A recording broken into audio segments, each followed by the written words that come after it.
And we return. It is now February 12th after the eye catch plays, and we resume our episode. Congratulations, you are all have made a successful retreat to Baker's Point, and as the rear guard of the first the Debbers rear guard, of her unit, of one of her many, many task forces, you have the honor of essentially needing to leave this position now that you've held them off for this long. Although, in the last 5 days, things have slowed down. And you are now occupying Fort Wunderli. A relatively small, which is to say it can fit a task force of around 12 ships, which is more than enough for what you have in the 67th, along with a series of smaller stations around the fort to act as external defensive emplacements.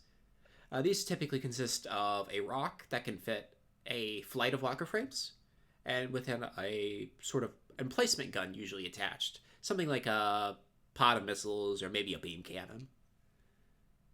A whole lot tougher than just sort of raw dogging it out in normal, space.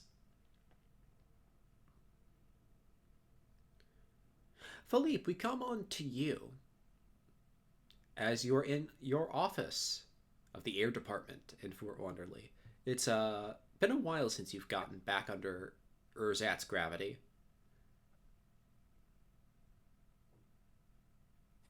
Yeah, it has. I feel weird. A little. Also good. Gravity is good for you. Gravity isn't. It doesn't change, usually. I could just imagine like a spacer having an aneurysm if it does change. Something's wrong.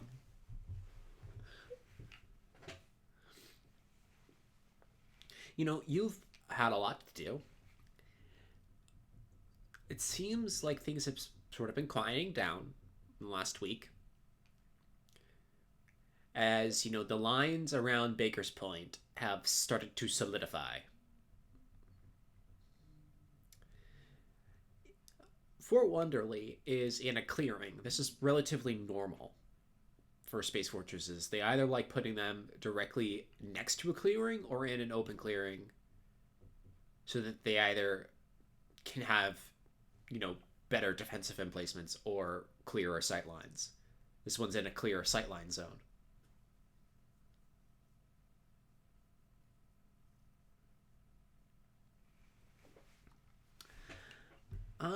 Philippe, you've had a few days to mull over the issue of roughly about 25 kilometers out in two directions, there's the red lines of, the United Front forces. How do you plan to defend Fort Wunderli when the inevitable United Front attack comes? Well, some questions about how forts work, and actually I want to highlight that Quix brought this up. Is there any actual benefit to having walker frames in a fortified position? There's actually a few. First off, you get to control a beam cannon or a missile pod next to the station fort. Just, the small little emplacements, whilst being in hard cover at all times. And if an enemy simply tries to blast through it, it's like a shield 7 HP. So damage would be minimal.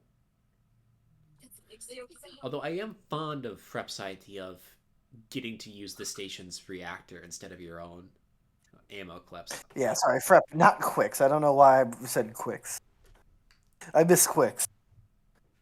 Don't you mean the ever illustrious Quixotic? Exactly. Anyways, but yeah, if that is a factor, then realistically there isn't a whole lot of tactical disposition planning to be done other than what flight's holding what point of the fortress. But honestly, something about the situation kind of makes Philippe's neck itch. He doesn't like the idea of the whole squadron being bottled up like this.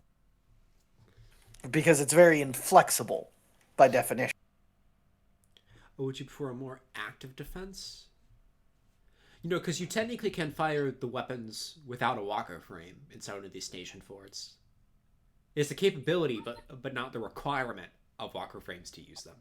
How would one tell if walker frames are using emplaced weapons in the setting or not?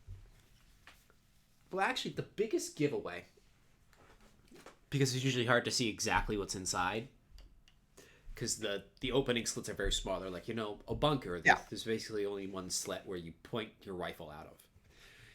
It's Hansian interference levels. If they can tell a reactor is in there, they know something's inside. I think mainly then Philippe would actually be looking for a way to spoof the Hansian reactor level. You could put some spare reactors in there and just turn them on. That is what he's thinking. Have most of the squadron held out actually far away from the fort to the point where they wouldn't be detected right away.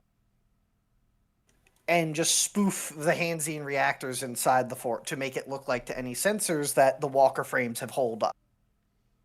Because at this point, he's well aware that the Reds are aggressive. They take the offensive. They have this stereotype of the Federals being literal rats. You know what I mean? Like rats hiding in a hole. He kind of wants to play into that bias, is his thoughts right now. Of make them think that they're all bottled up in the fort and then actually have the squadron in a flexible position, perhaps like behind the asteroid field, who then move in to assist the fort once the Reds commit to an assault on. I see. In the sense of essentially trying to hammer and anvil them or snare them against it where they cannot actually get away from the fort because they're just running into Federal guns and they would need another force to relieve them. That would be ideal. He doesn't think the ideal case scenario will occur, but still.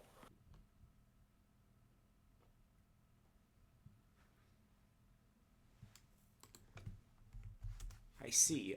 Do you have any particular opinions about how to potentially evacuate Fort Wunderli, should it come to that? Well, this is the other reason he wants the walker frames outside of the fort. Because if it becomes necessary to evacuate the fort, basically the walker frames will form a defensive perimeter while the other personnel retreat. I see.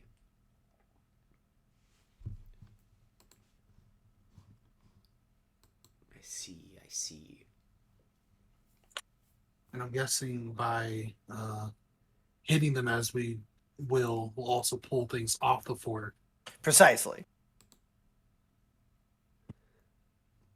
Which I'm presuming the fort has its own guns that don't require walker frames. No, they don't. Well, yeah, it does. It's just it's just that the walker frames are compatible with the systems. Well, let me put it like this.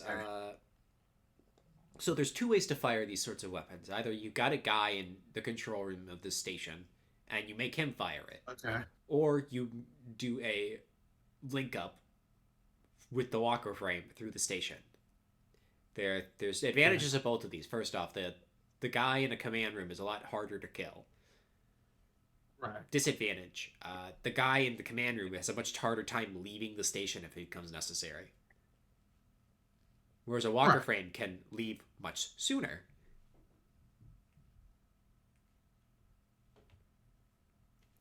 Disadvantage, of course, being that, you're in a walker frame, so you need to have a walker frame. And they can technically shoot through the slits where you stick your rifle out.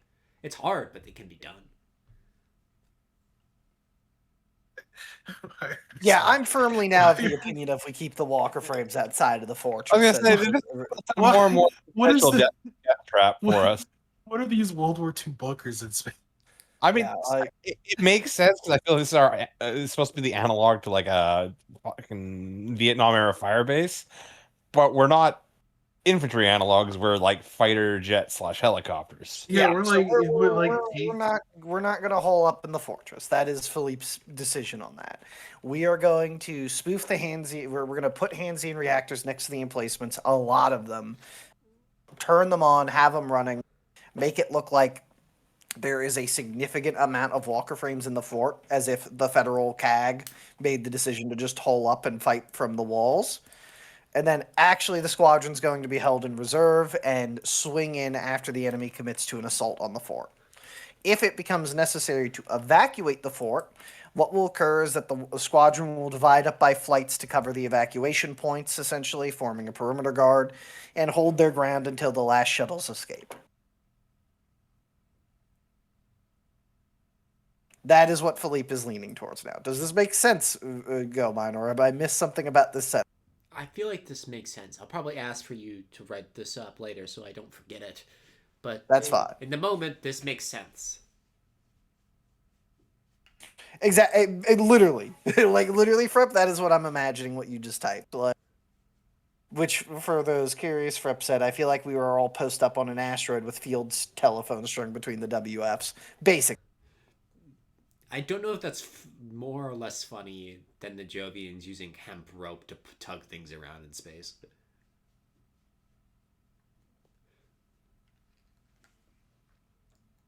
Does this universe do the Gundam thing where you touch each other? No. Contact comms does not exist. Okay. No laser? Laser comms do exist, but they can, be interfered with. Right, but if we're like short beaming from each other from asteroid to asteroid, I'm assuming that's less of an issue, right? It depends on if there's any electronic warfare units directly in your path, but it should be doable. I have the solution. We all have our walker frames just collide with each other's heads and we all short beam. There's no way they can interfere. I feel like the field telephones are safer than that. Other than that, do we have any leftover mining demolition charges? From the civilian stockpiles. The thing is, Baker's Point has largely been evacuated at this point. That's why I'm asking. I really doubt anyone was packing up the civilian mining demolition charges during a major governmental evacuation, if I'm being real. I am putting a hand on your shoulder, Goman. I am talking about stealing civilian property, but in the based way instead of the colonial. Thing is, if you put a request up on the board, they might just give it to you. Because what I'm wondering is if we can't create an impromptu minefield in one of these asteroid areas using the demolition charges and just basic principles of momentum to send debris. I see. Me and my space claymores. Exactly. Guys, they're right in this sector. Blow up the mines. They look back. What the fuck is this? I see. So Philippe will put that up the chain and also submit his defense plan to the Brigadier for approval. I get the vibe periphery.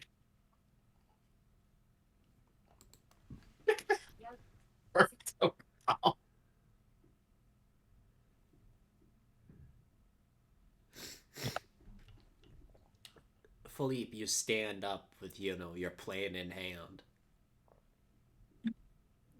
And because Paradox is talking a lot, I'm just going to say Nora was helping craft a plan with you.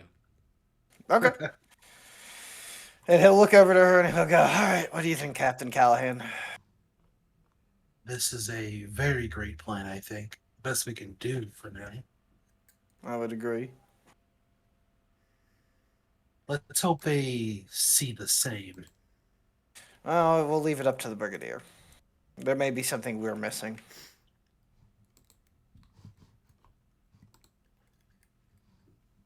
You get moving towards the Commodore's office.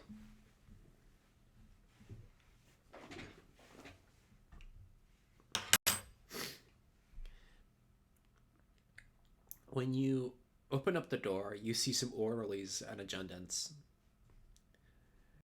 going about their day as, Brigadier Parvez is making a battle plan of her own.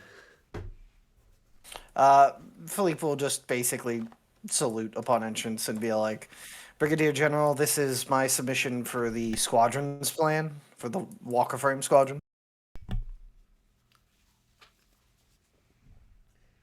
I have a few notes and opinions there if you care to see it. She takes it in hand, starts flipping through it. Thank you, Major. You both sit there for a couple seconds as she quickly scans through it. Captain, Major, I have a question. Yes, ma'am. Are you sure the squadron would be able to support an evacuation from outside the fortress? Well, ma'am, if my question would be, how are we supposed to support the evacuation from within the fortress? At the end of the day, if the walker frames are holed up in there, the shuttles will be evacuating completely on their own. We would have to launch from the fortress at the same time, which means less shuttles launching. If we keep our forces outside as a reserve, we can at least keep a corridor open for a safe retreat, was my logic. Though if you disagree, of course, he kind of just shrugs, trailing off. He's tired. I think you understand my point, ma'am. I do, but I'm concerned about my ability from in here to contact you when that was necessary. Well, how do in the belt, they had a way for them to communicate between the asteroids while working. Do you recall that, ma'am? What system did they use there? Well, when I was there, it was still field phones on the short range and, laser beam. But with Hansian interference, because we're staring down at least 2 regiments in front of us.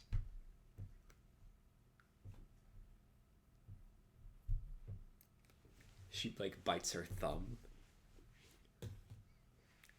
So the only consistent way to, make sure everyone gets the signal is a retreat flare. But if we do that, then they know we're retreating and they'll just go full force.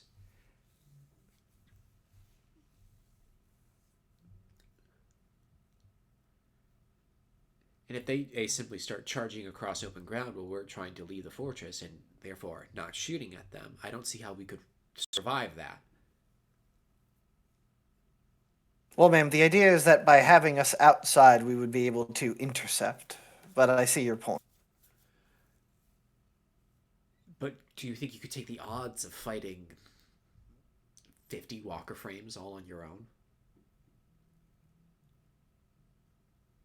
My squadron pilots are soldiers of the Federation, ma'am. We'll do what we have to do. I like our odds better in an ambush than in a straight-up slugging match. Well, if you feel this is best, I have no objections. Understood, ma'am. We'll do our best. She raises her hand in a salute. Philippe returns it. I assume he's dismissed. Does she have one last thing she wants to add? No, actually, as you're leaving, you hear him better. Is if there's just somewhere we could buy more time.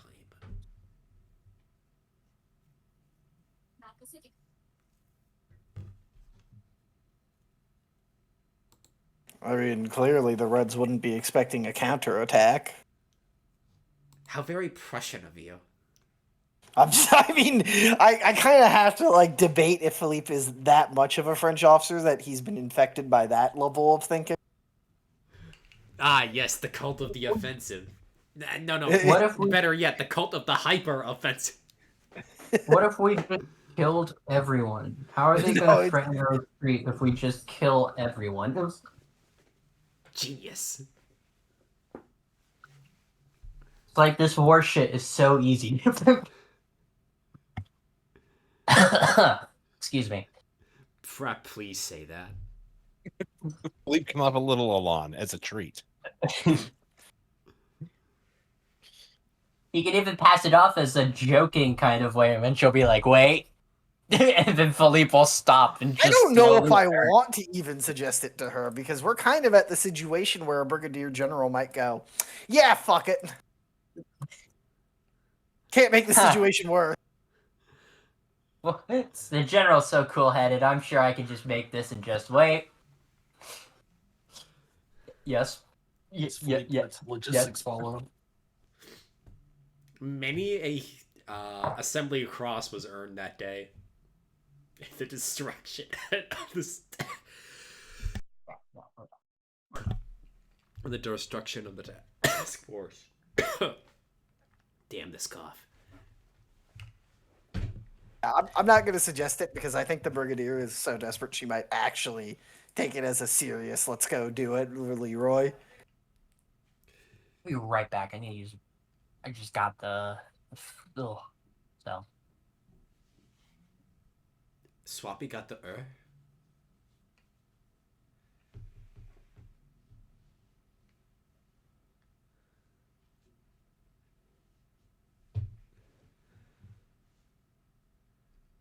Wait, they do what, Frep? Oh, Yeah. so it's like when they give the tigers at the zoo pumpkins filled with hamburger. It's necessary enrichment for their lives, so they don't go stir crazy. They get bored otherwise. I think there's actually a specific mental condition zoo animals go under, where they do in fact actually go crazy. Exactly. That's the whole enrichment thing. It's like when you see the. Oh man, I just realized I was about to say this thing that everyone knows, and I realized no, this is a Manitoba thing specific to about the polar bears at the zoo, which I don't know if everyone else does, where they take like 500-liter like water totes and they fill it up progressively with layers of like water, fish, water, fruits, and vegetables, and it's basically like a. And then they just dump it in their enclosure, and they can dig away at it for like 2 weeks to amuse themselves. Zoos are such fascinating institutions that only They're the slightly strength terrifying. of the museums. I don't know. I've been to some pretty strange museums.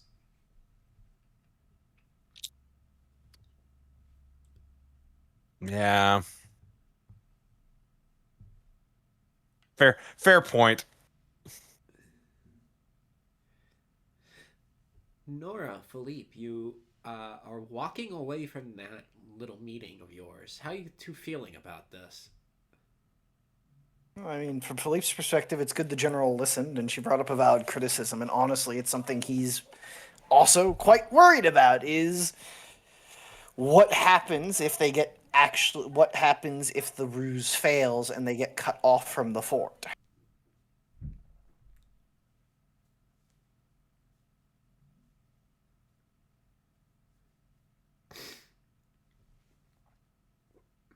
Nora, what about I you? was quite happy with the plan. Quite happy. Okay. Anything you particularly like about it? Or Peri, you would like to say something? I was going to say, I imagine it's in part because Walker frame pilots don't exactly want to be holed up in one place. It kind of goes against the grain of what they do.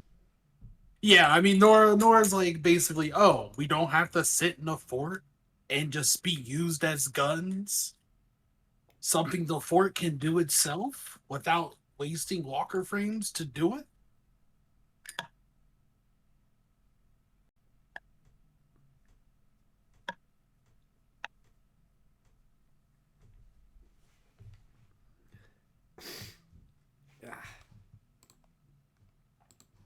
He wants to sit in a fort.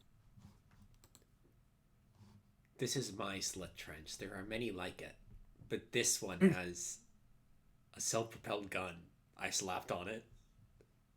My self-propelled gun moves, and I want it moving towards the enemy. No, the self-propelled gun in this metaphor is the beam cannon, and you are the infantrymen in the slit trench.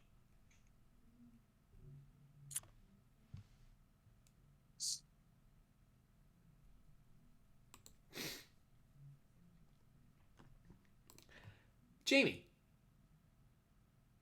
Yes. What are you doing in all of this?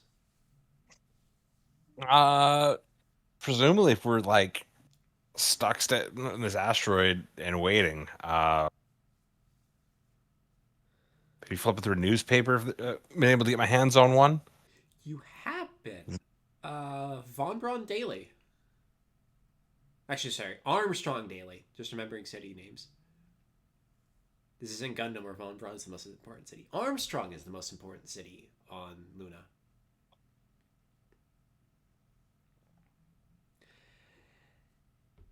And in big, bold words, the headline of today's paper, which is 3 weeks old, is Redistricting a Motion and Defeated.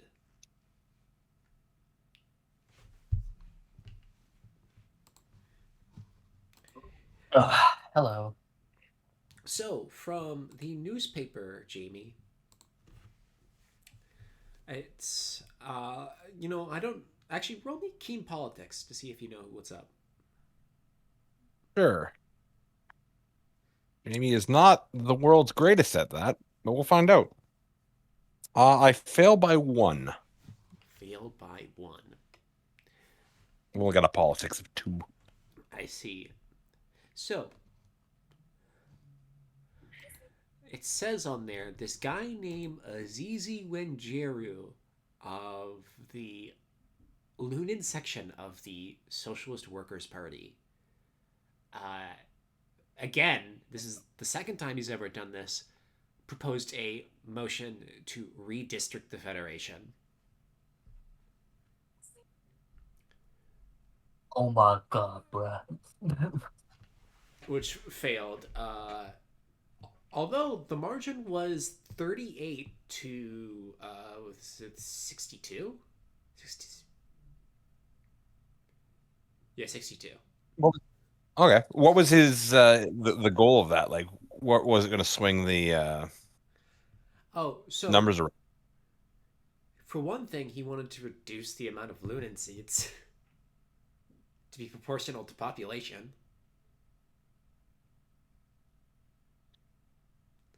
Huh. Second off, one of his big things he and many of the reformers are harping on and on and on about is that the Belt and Saturn shouldn't be colonial administrations anymore.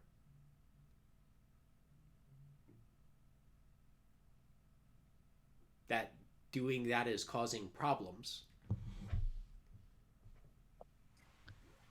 Actually, he reads that line. It's causing problems. Putting it in like polite terms, Jamie looks out like his cockpit. And you can see like distant explosions. Yeah, problems. Many, many problems. Although I did imagine you were sitting around like a pop-up table while reading this thing. Oh, so I thought we were like posted in our frames, but I guess if the plan hasn't been approved yet, yeah, we're still inside the fort, aren't we? That we are. That you are.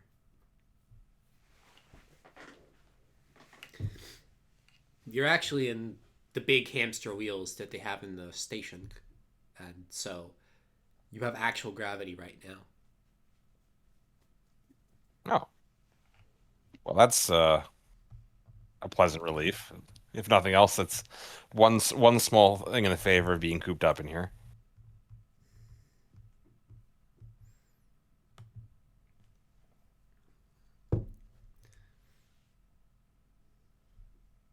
The paper then goes on to denigrate Azizi Banjeru as a dangerous pinko. You know the red baiting stuff. Gotcha. Although interestingly, he is not Lunan. He's a spacer. He's an old orbital. Lives in directly above Earth, in the Lagrange points of the Earth and the Moon.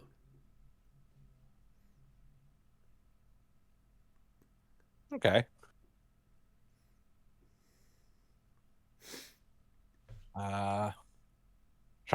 Try to think. It's like, well, there's not a whole lot of like Lunans to ask their opinion on, changes in Lunan politics. I guess he'll have to like bother Banker about it next time he sees him. And you see Banker walking by with a big old stack of beers, walking next to Courage.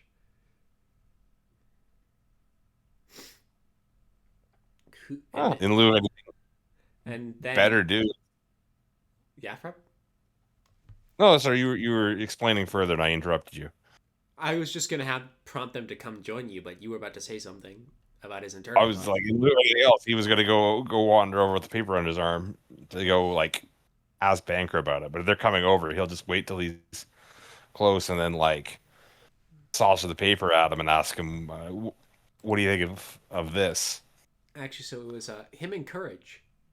And Courage looks around the room and sees you, and in a spot of recognition starts walking over, with Banker following shortly.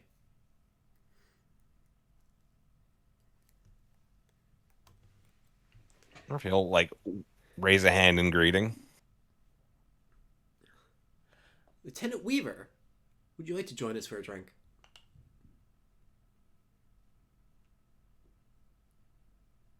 He'll like lean back in the chair. I'll pass on the drink, but I won't say no to the company. The two of them sit down. So where's everyone else? Courage asks.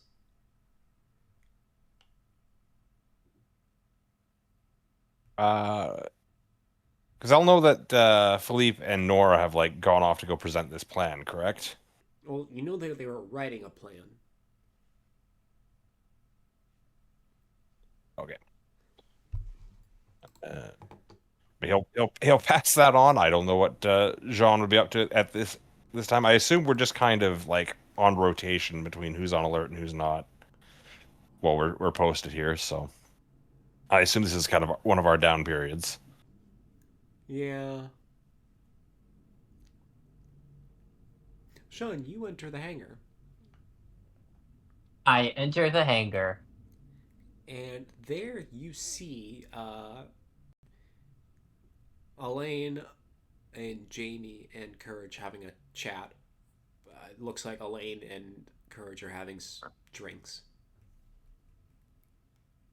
I suppose John, with really nothing else to do, will make her way to them and just take up a seat, looking to the paper and extending her hand out. May I read the paper, Jamie?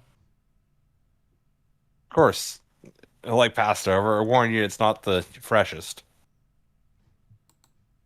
Well, it's something. She's gonna give a peruse over it. And for once, you hear a genuine scoff from John as she reads the paper. Causing problems. Is that what they're calling this? Oh, who? Peter asks. What was the guy's name again? Or it was what was it again? Bankers? The bankers? No. Call sign Banker. His name? Yeah, no, I mean, who is saying the that it's a problem and that's it? I was going on the short, but it's easy when Jero is essentially going on a whole tirade about the various issues it is causing. Like tearing apart the Federation, making people not want to be a part of the Federation, being an obvious failure to square with the principles that the Federation is founded on, with capitalist greed. Jero. He has good points, but yes, I suppose as to the people down on Earth, this is just a distant problem for them. Why are we talking about Earth? Peter asks. Well, I'm not too sure myself, honestly. Seems, well, I guess as the hypothetical center of the solar system, it's always going to take center stage, even if the people on it don't really care.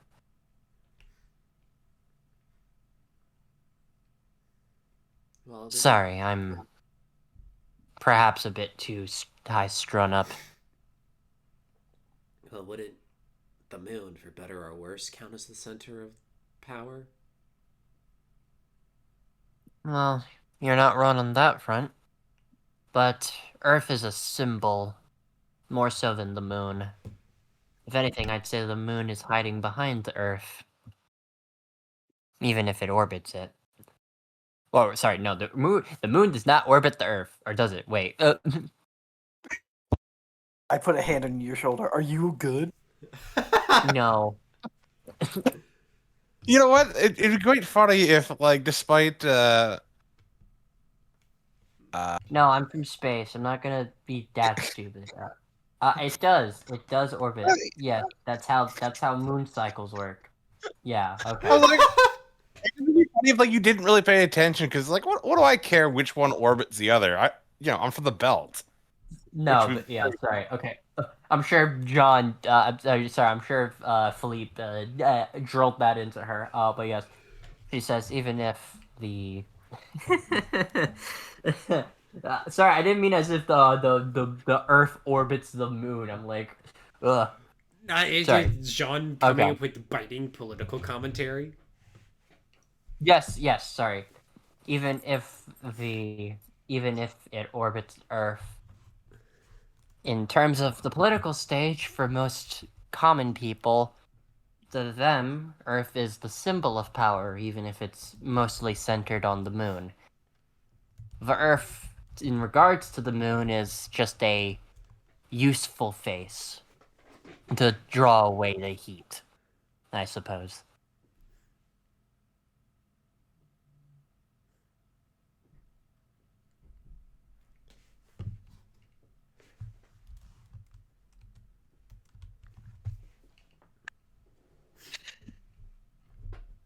Flip the page. Sports. Oh, there was yet another soccer riot. I'm not shocked. Well, I suppose some things will never change. 4 dead. Oh, that's light. Who was it? Peter looks over.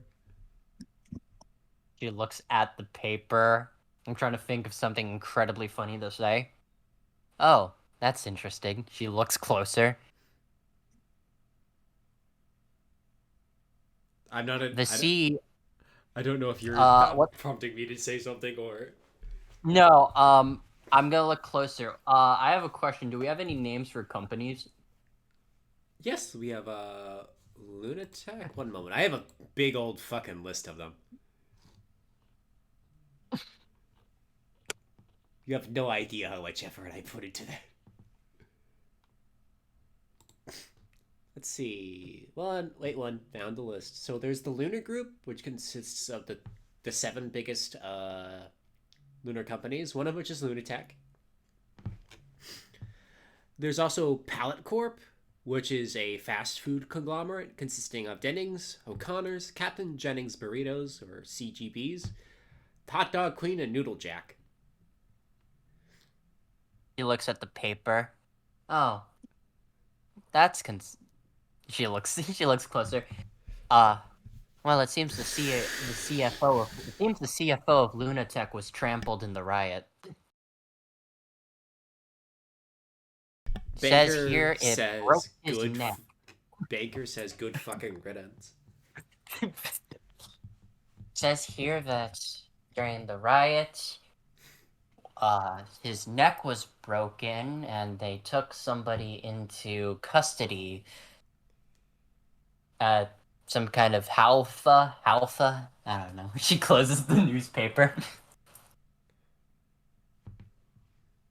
Well, it seems that everywhere there seems to be death. Not too surprising. She tosses it on the table. Peter picks it up, then he starts proffering a beer to you, Jeanne. Right? Everyone was looking. Everyone was looking at the. I'm imagining it's like sports, and right underneath, and just slightly smaller bold text. Lunatech CFO trampled to death in soccer riot.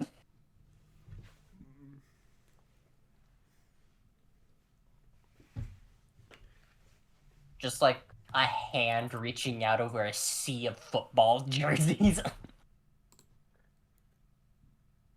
Anyway, you're welcome to the lore. But yes, you were saying?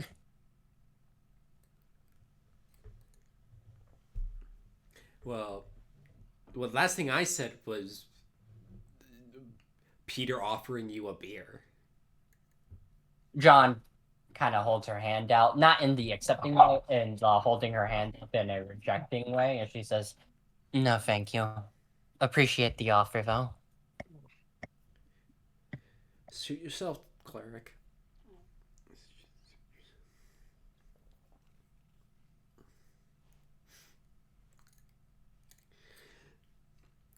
I think Courage looks around, so... Have any of you gotten any mail? She smiles, knowing that none of them are getting mail.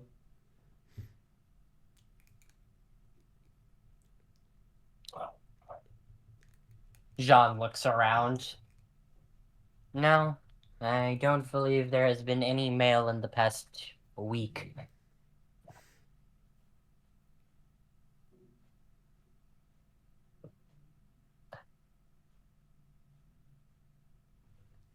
No news is probably good news at the current rate. Then Peter says, aren't you just paying it forward, though? You know, if they're not doing anything, that means they're preparing.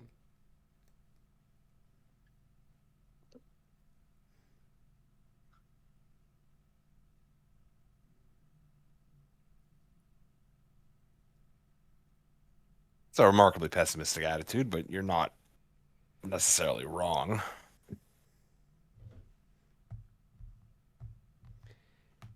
Well, if there's anything I've learned from my old man, it's that conflict's better when it's out in the open, so you know where the battle lines are drawn.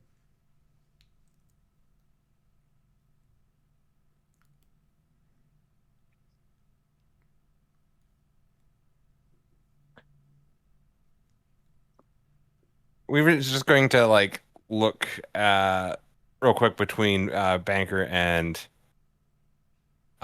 Courage. Like, yeah, that makes sense. No sense in being duplicitous or hiding anything. Better to have everything out in the open. Courage nods.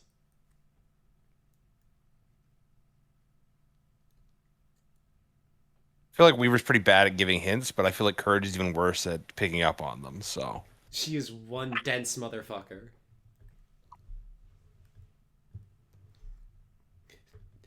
The way I would describe it is she's sort of like an anime protagonist in a rom-com. Everything just sort of slides off her.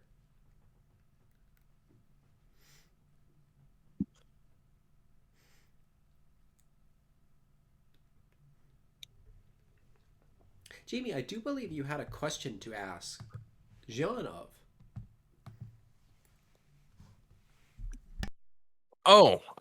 yeah, so I'm trying to think just exactly how I was going to phrase that. uh, yeah,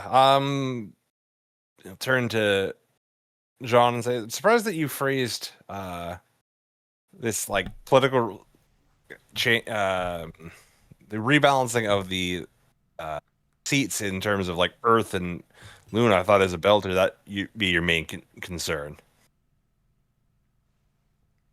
She kind of, looks to Jamie and she says, "It is important. Honestly, perhaps it is right for them to, well, give." Okay, wait, real quick, just to reiterate, the reorganization of the Federation's borders, if I'm reading this correctly, is essentially of removing Jupiter and I believe Saturn, you said, as colonial states So it of the was Federation. the Belt and Saturn. Gotcha. And Yes, she said. basically it's they get full rights. Luna has less representation, as opposed to there's about 300 million lunans, and they have a third of all the seats, roughly. Honestly, it's not bad what they're suggesting. As you said, the Lunans have more power, and with less representation, well, there'll be less weight to throw around, and if the Belt and Saturn are given full rights, well, I wouldn't be opposed. It would disregard the entire reason we've been sent out here, but maybe save more lives in the long run. What's so funny about that, Jamie? That's like the most level-headed and detached opinion I've heard about the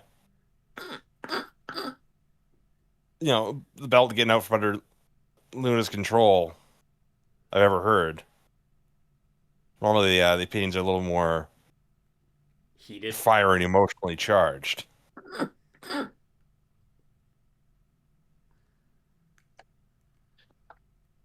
You're talking about it like it's almost purely academic. Just surprising. Kind of leans back on her seat a bit as she says, maybe it's just a side effect from the stress of the situation, but I can't really afford to exhaust myself more. But at the end of the day, I would like for the belts to have full rights. I would like for Saturn to have full rights. No longer being just colonial states, but full members of the Federation, of course. That won't stop the conflicts fully. The IVA still wish for full independence. I'm reading the situation right out of character. Yes. Right? Yeah. Gotcha. There'll still be problems. The IVA will still advocate for full independence, and we'd probably still be stationed here, but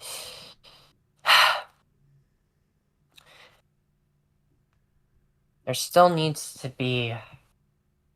I suppose I just can't help but think that we'd be better off a bit more united than splitting ourselves off.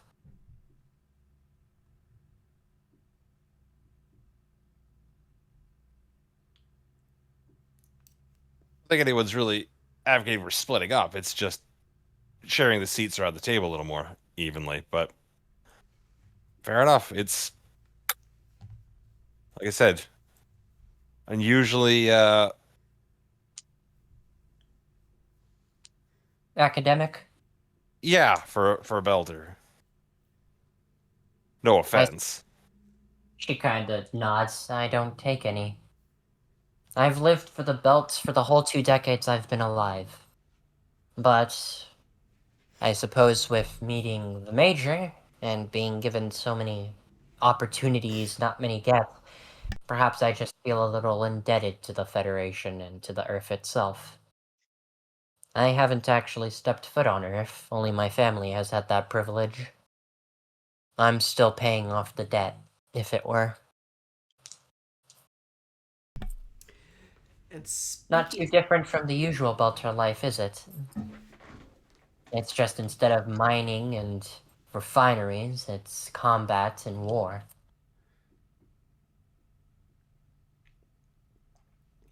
Well, Peter says, I'm not so sure about that, Jeanne. I am partially here because I didn't want to end up like my old man and stuck in a factory slaving away, for 7 fetals an hour. Yes, I know exactly how you feel. Though, I suppose I was more fortunate to have met, well, someone from Earth directly. It was really just a chance encounter. If you'll excuse me, I'd say it was perhaps an act of... She ponders for a minute. Well, I guess an act of God in some type of way, but I understand that isn't exactly a popular opinion here. I was simply fortunate enough to be given a lucrative opportunity, and I took it. In a way, I'm not too different from most Belters, wanting to escape their lives under the corporate heel and the lack of representation. So, if this reorganization were to happen and the belt were to get full rights, well, I suppose nothing would make me happier. But to some degree, I suppose I'm just disconnected from the belt. It's strange what only a few months can do in how it's strange how much a few months can affect a lifetime. Well, Courage says, well, I will not ever forget my time here in Saturn. I don't think anyone can.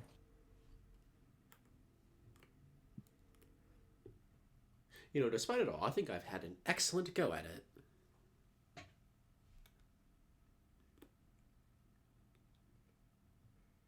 She kind of looks to the side as she says, "Yes, I suppose to some degree many of us have had a excellent go at this. None more than our famous ace herself."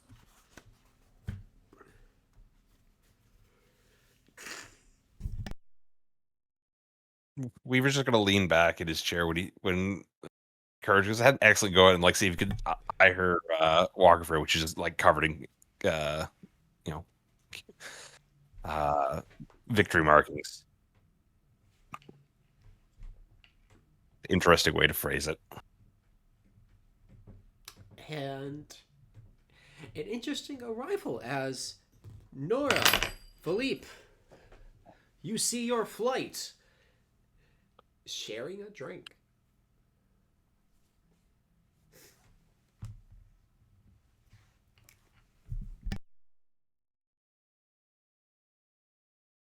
Philippe would walk over to the group and say, "Greetings, everyone. How are we doing today?"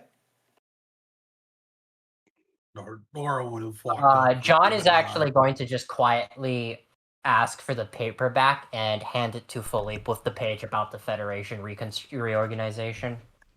A proposal. Philippe looks it over, reads it, senses the trap that has been laid for him in handing him a piece of political paper, and is going to roll a composure to not get political. I'm gonna make you suffer a -1 because I feel like he struggles in the role. Yeah, no shit. Nora sees this exchange, looks between the two of them, looks a little confused, but doesn't. John's been a little out of it. By one miracle, I succeed with one success. Philippe does not go on a political rant. Oh, Damn that it. would have been so much fun. He simply How are we tucks the supposed- newspaper how are under we his supposed to- he simply how- tucks the newspaper under his arm and says, "Ah, good to see democracy in progress as always." Peter says, "Is that what we call it now?" That's what we've called it for many years. You know, you really are a Terran, sir. And I have no complaints about it. Weaver?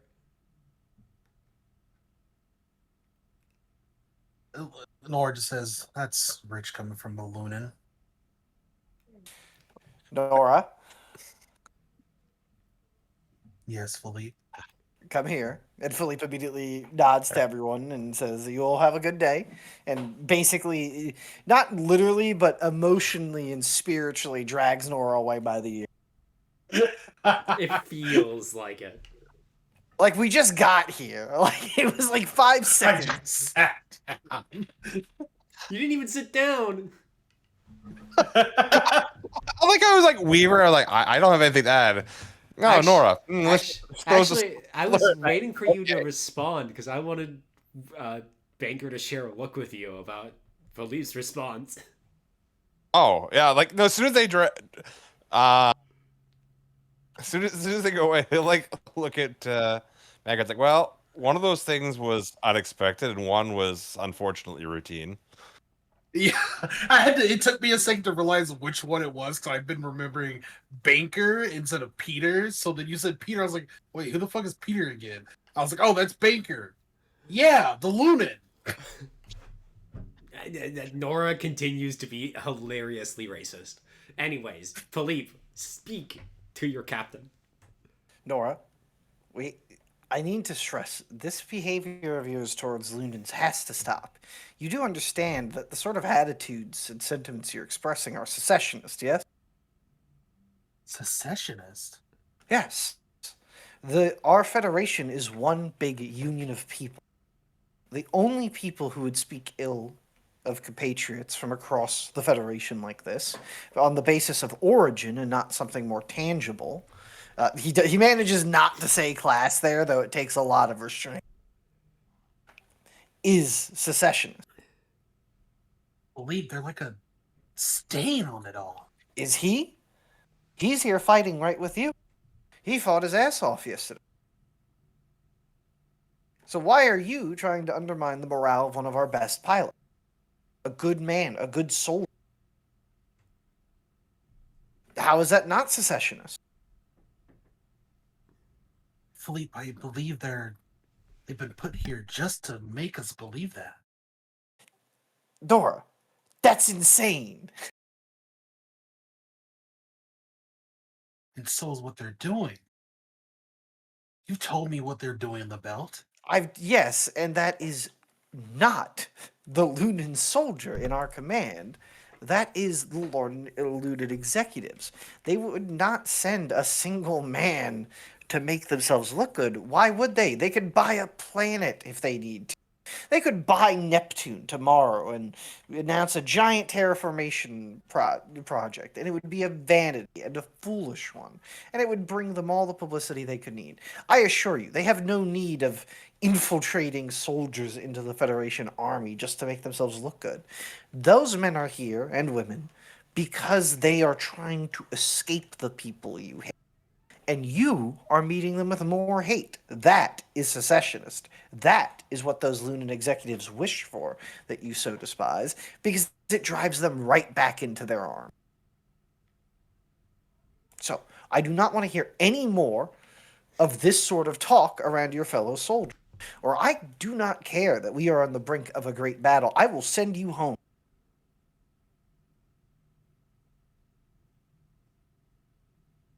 Nora straightens out for a second and just is silent for a moment, just says, yes, sir. I need your head in the game, and I need you to not be isolating our subordinates on the brink of a grand battle. I know where you come from, these sort of sentiments are common. But where I come from, the common sentiment is to ignore everything happening up here. Do you see me being a firm representative of the average Terran's opinion on such things? No, sir. Do better. I know you can. Now, you're going to go over there, you're going to call him to the side, and you're going to apologize to him.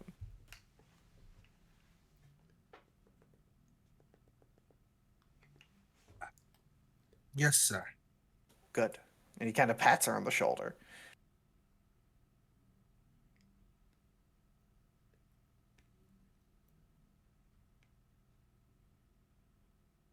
Well, unless there's anything more to say, I suppose the two of you return to the table. Nora just looks at Banker. She just says simply, let's talk, Banker. And she walks off. He stands up. Please don't steal my seat, sir. Banker looks at you, Philippe. Sorry, Lieutenant. You snooze, you lose. And Philippe just plops down.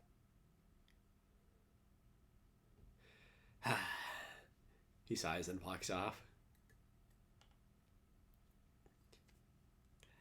And once you walk suitably far away, Nora, Baker stands in front of you. Yes, ma'am? Philippe has illuminated to me that my views on you is ill-founded. I've been too harsh, and I would like to apologize. I see.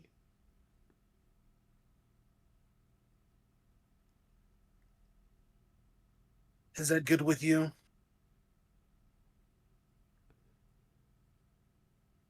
It Nora, is. you have to actually apologize. That's the little Philippe on your shoulder that you all have. Nora takes a sec. Just, I'm sorry.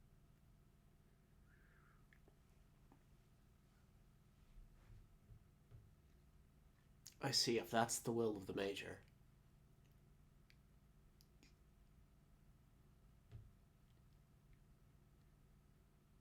Will that be all, ma'am? That'll be all. And then Nora goes. And they both return. Philippe, did you take a beer? No.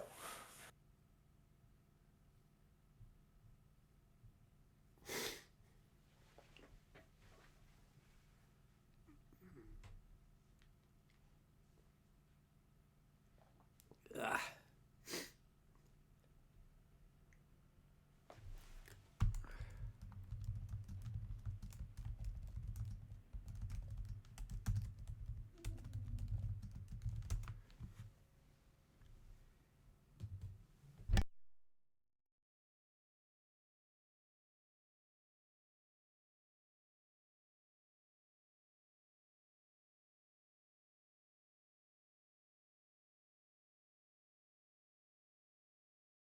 Oh, sorry.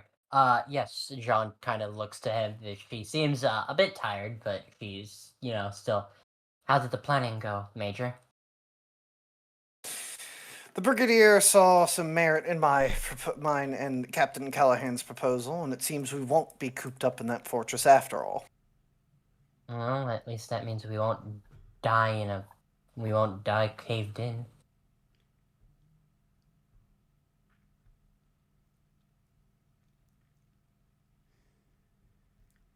Peter then asks, no, Courage asks, what is the plan, if I may ask? The plan is this, and Philippe kind of begins pulling out a napkin and doodling. Most of our force in our sector will be in the fort. They'll be manning the positions and staying inside in cover where it's nice and safe. We will be placing Hansian reactors around the emplacements and switching them on. A few of you are probably already seeing where this is going.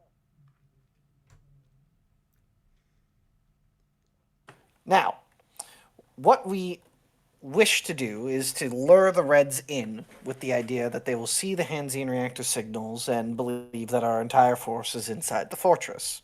They'll engage, they'll get in close, they'll attempt to shoot through the cracks of the fortress. Everything we expect the Reds with their particular brand of Elan to do. After all, what's the easiest way to destroy a walker frame inside a fortress? He looks to Courage. Well, you could simply smash the fortress apart. Assuming you have enough firepower for that. Indeed. And if you don't? Well, I believe Jaff doctrine is to fix bayonets. Precisely. So, under the assumption they do not have the firepower to simply smash the fortress to bits, in which case us being in the fortress would be even more pointless due to the fact that the entire task force would just be wiped out. Once the Reds fix bayonets and close in, we will spring from the asteroid fields in this sector, where we will be waiting with our walker frames, mostly on low power. It's risky, I'm not going to lie to you. I'd rather not be caught with the metaphorical pants down should the Reds go into the asteroid field. But we'll be maintaining communication with the fortress, and when the Reds begin their charge, we will swoop from the asteroid field, and he draws a little arrow, and pin them to the walls. It'll likely only work once, but if we can bloody the Reds' nose hard enough, they'll likely have to send in a relief force. Once the relief force arrives, we can pull back and allow the original attacking force to escape, if any is left.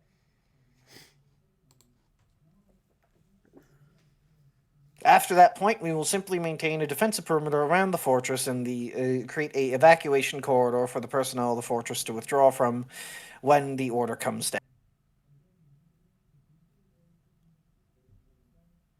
Any questions? I presume that we're going to be part of the force that's on the outside and not the decoy holding. There is no. You misunderstand. The decoys are reactors themselves. The main force is going to be in the fortress. We, as the Walker Frame Squadron, will be the only force outside the. Oh, okay. Sorry, my mistake. I actually misunderstood this. Part of the Walker Frame Squad would be in it. That makes more sense. Of course. We just cut that bit. Sorry. I am also considering how we can acquire some mining demolition charges. From what I saw of their usage in the belt, if improperly placed, they can cause shattering. Now, in mining, this is the last thing you'd want. After all, that debris is going to go somewhere. And you lose much resources. What I'm considering is that if we improperly affix the mining demolition charges to the asteroids, we can essentially use them as a crude sort of shaped charge.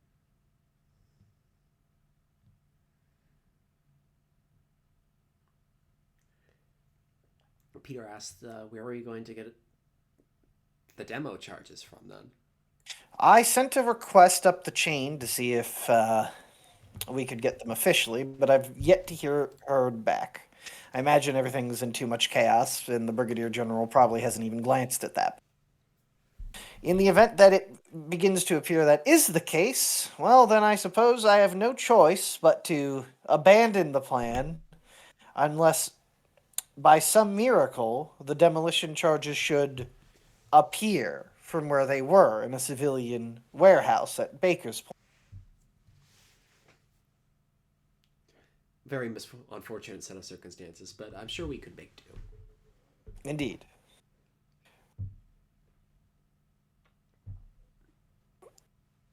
It's the damnedest thing. I even already have the address where the mining charges are being stored. Huh. All that's needed is a pickup. But, of course, we must wait for the chain of command to confirm this. And Philippe just leaves the address on the napkin as he walks up.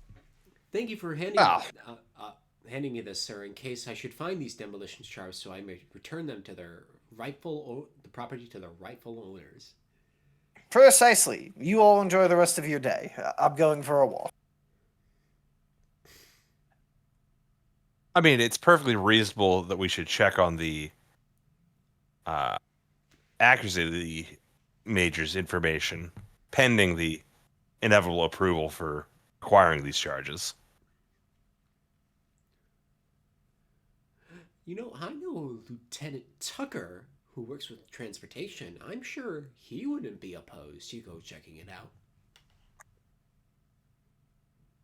After all, we pilots are required to be here. Should the red blow fall upon us.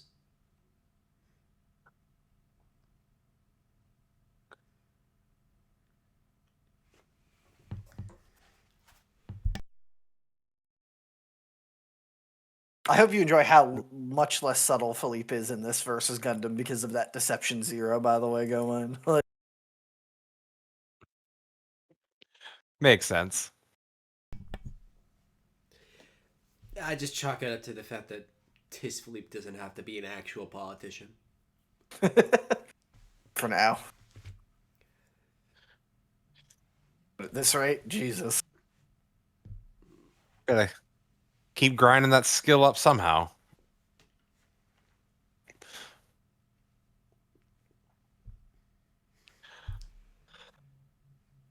What? Huh? I guess not. What? I thought you were about to say something. No, I just said he's got to keep grinding that skill up somehow, and unsubtly suggest these things is like practicing. I see. Well, Philippe, as you walk away, what are you thinking? It's going to be a bloody day soon.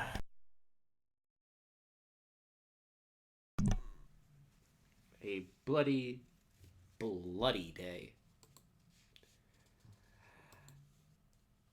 As a letter has managed to find your way to your bunk, which is very odd considering letters shouldn't be traveling on this part of the front.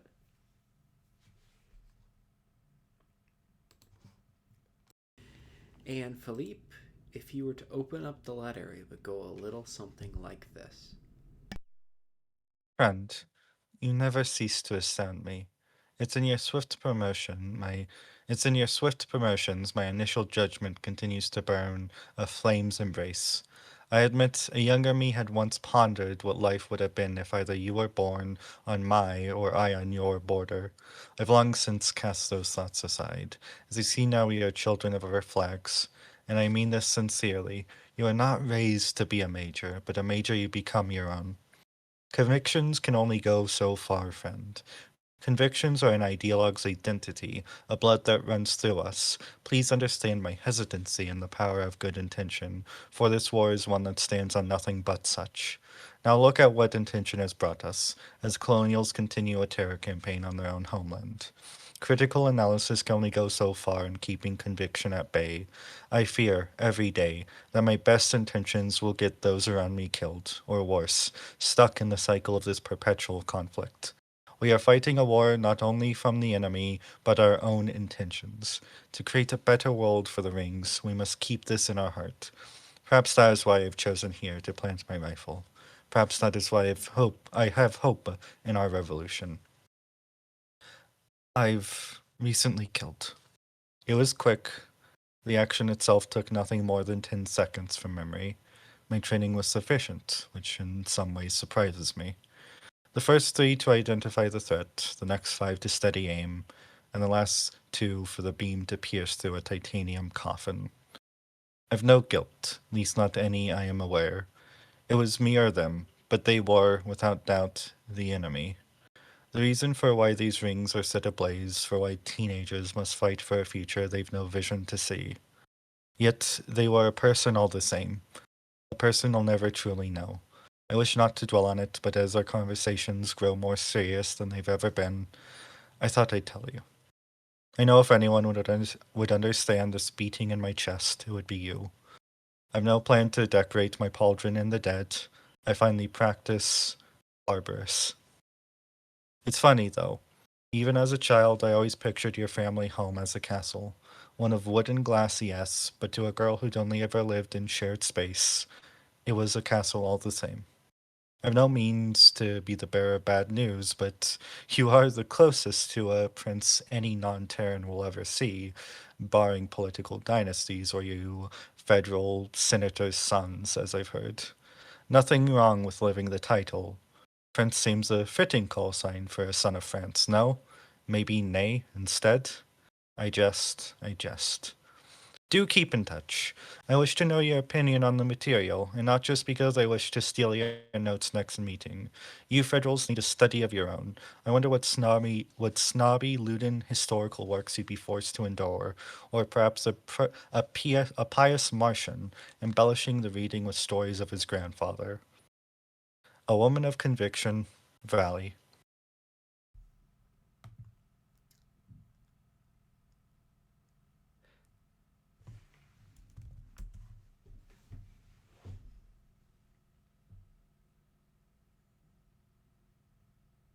Philippe puts the letter down after reading it over, and he kind of sighs a bit. He's like, "Oh, she doesn't change."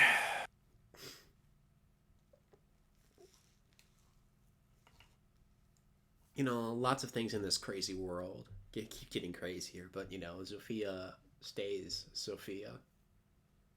Exactly. It's almost comforting. Almost comforting.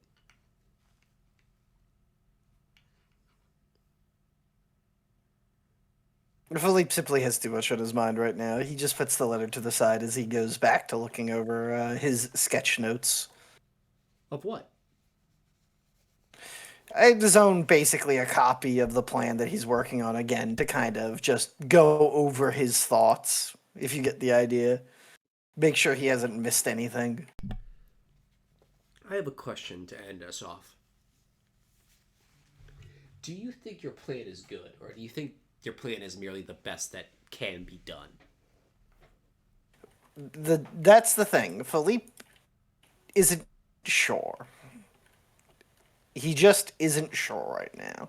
He is a young lieutenant who has been propelled into the seat of a major, and he has not really pulled off anything that he views as worthy of that rank yet.